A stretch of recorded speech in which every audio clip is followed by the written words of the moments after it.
Hey viewers, so here I have a new topic that is preposition. तो preposition क्या होते हैं? Words that show relation between noun and other part of sentence. ऐसे words जो noun का किसी other part of sentence से relation show करते हैं उन्हें हम preposition कहते हैं. Like I have taken an example, ये बड़ी प्यारी सी cat बना रखी है जो टेबल के नीचे छुप के बैठी हुई है. So here I have a sentence, the cat is under the table. अब यहाँ पे टेबल का relation,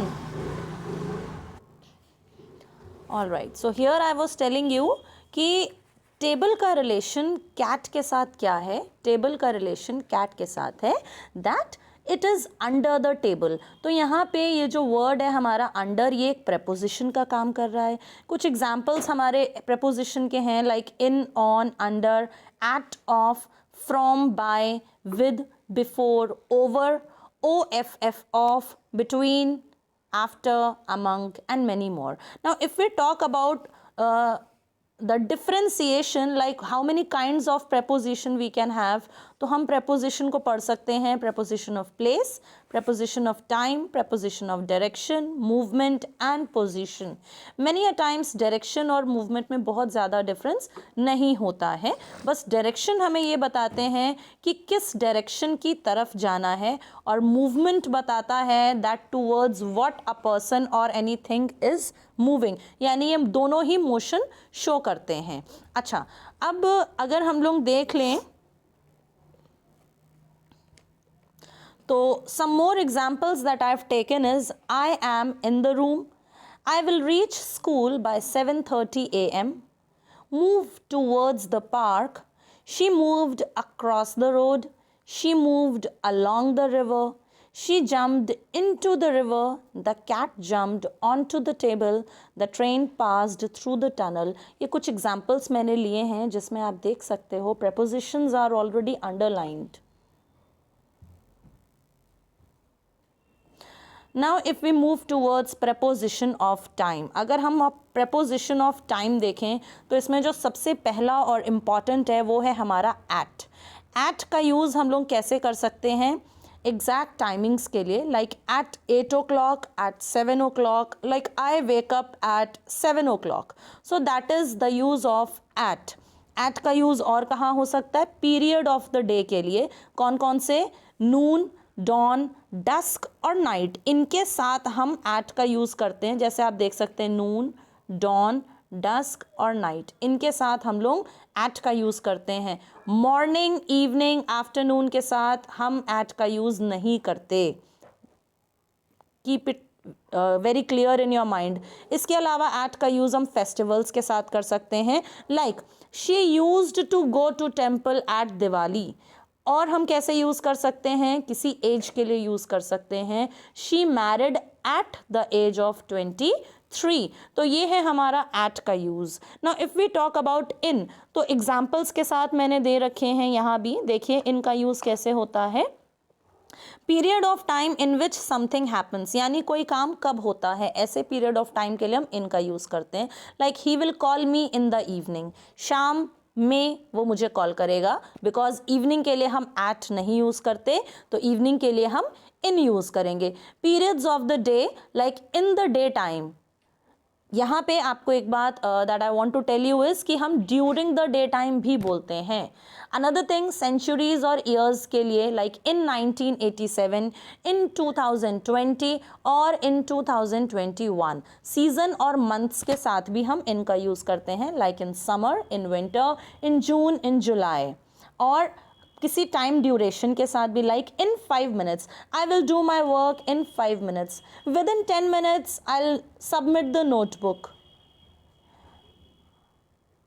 in hours, in days, like I will complete my work in 2 days, और my daughter will grow up in few years.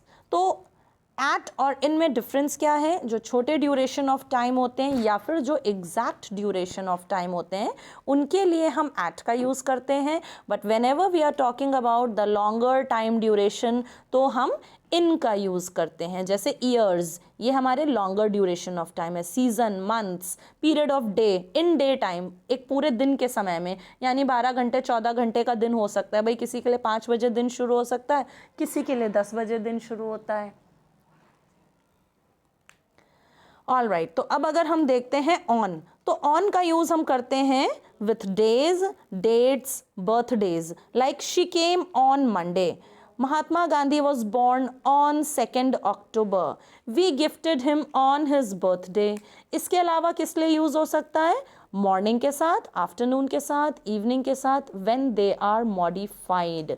Like on pleasant morning, we went out on pleasant morning, यानी हमने morning को क्या कर दिया? Modify कर दिया, उसको डिस्क्राइब कर दिया, तो इसके साथ हमने ऑन का यूज कर लिया है। Now another point that I want to tell you is during.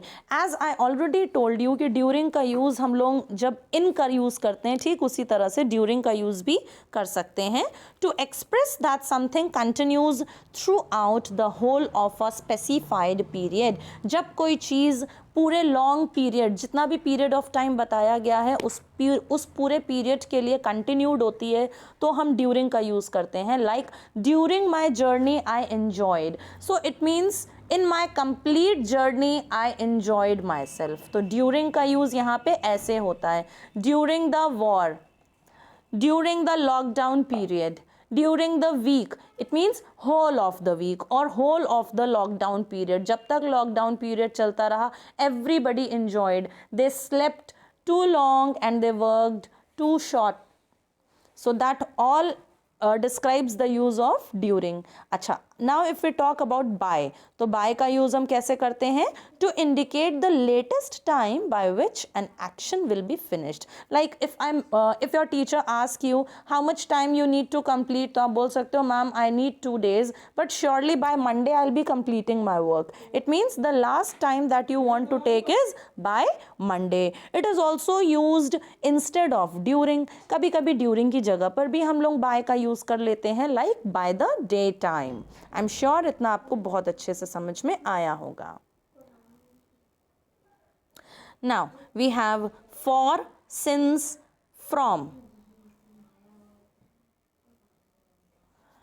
तो for का यूज होता है with period of time to indicate how long an action last, यानी कितनी लंबे समय तक के लिए काम चलता है उसके लिए हम लोग for का यूज़ करते हैं. Like we stayed there for 15 days, हम वहाँ पे 15 दिन के लिए रुके, 15 दिन तक रुके, तो ये है हमारा for का यूज़. इसके अलावा it is also used in perfect tense. They have been working for 2 hours. जब आपने tenses पढ़े होंगे तो आपने perfect और perfect continuous में since और for का यूज़ पढ़ा है, so that time also we use for, and same is with since as well. Since आपका बताता है point of time in past from which some action began, यानी किस वक्त आपका एक्शन शुरू हुआ था वो आपको बताता है since.